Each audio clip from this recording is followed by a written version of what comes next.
Pemirsa, KPK tetapkan Bupati Pekalongan Fadia Rafiq sebagai tersangka kasus dugaan korupsi pengadaan jasa outsourcing tahun anggaran 2023 hingga 2026. Dari tindakan korupsi tersebut, Fadia meraup keuntungan hingga 46 miliar rupiah yang juga diduga mengalir ke suami dan juga anaknya. Bupati Pekalongan Fadia Rafiq ditetapkan sebagai tersangka setelah terjaring operasi tangkap tangan oleh Komisi Pemberantasan Korupsi atau KPK pada Senin 2 Maret 2026. KPK menetapkan Fadia sebagai tersangka kasus dugaan korupsi pengadaan jasa outsourcing dan pengadaan lainnya tahun anggaran 2023 hingga 2026. Pasca ditetapkan sebagai tersangka, Bupati Pekalongan Fadia Rafiq sempat membantah dan mengaku tidak terlibat dalam proyek pengadaan barang dan jasa termasuk outsourcing tersebut. Saya sampaikan kepada saya tidak pernah OTT dan tidak ada barang serupiah pun di saya demi Allah. Walaupun di kepala dinas saya pun juga tidak ada serupiah pun. Kita mengikuti aja lah, biarin aja. Ya, Nur, ada tersebut kepada Allah aja nanti. Warga Pekalongan Mudah-mudahan semua. Nanti siapa yang jahat akan dibalas oleh Allah. Deputi Penindakan dan Eksekusi KPK Asep Guntur Rahayu mengungkap Fadia Rafiq merupakan pemilik PT Raja Nusantara Berjaya atau RNB yang bergerak di bidang penyediaan jasa dan aktif dalam kegiatan pengadaan barang dan jasa di lingkungan Pemkab Pekalongan. Perusahaan yang juga didirikan bersama suami dan anak Fadia tersebut mengantongi 46 miliar rupiah dari berbagai kontrak proyek pengadaan jasa outsourcing di lingkungan Pemkab Pekalongan sepanjang 2023 hingga 2026.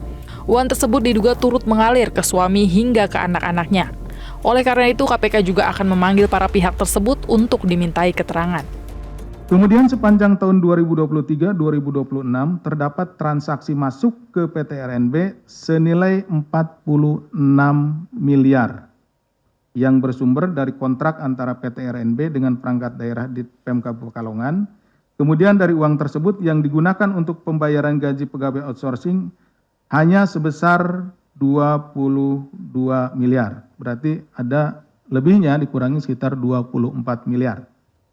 Sisa diantaranya dinikmati dan dibagikan kepada keluarga Bupati dengan total mencapai 19 miliar atau sekitar 40%-nya dari total transaksi dengan rincian sebagai berikut.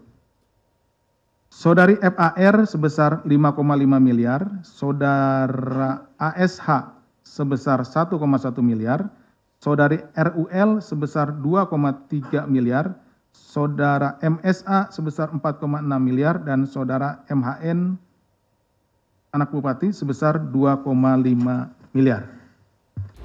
Dari hasil penyelidikan KPK, PT RNB mendapat proyek outsourcing di 17 perangkat daerah, 3 rumah sakit daerah, dan 1 kecamatan pada 2025. Di samping itu, KPK juga turut menelusuri aset-aset yang diduga dalam penguasaan Fadia Rafiq, termasuk unit usaha dan rumah, serta melacak aliran uang atau transaksi mencurigakan dari PT RNB. Tim Liputan Metro TV. Jelajahi cara baru mendapatkan informasi. Download Metro TV Extend sekarang.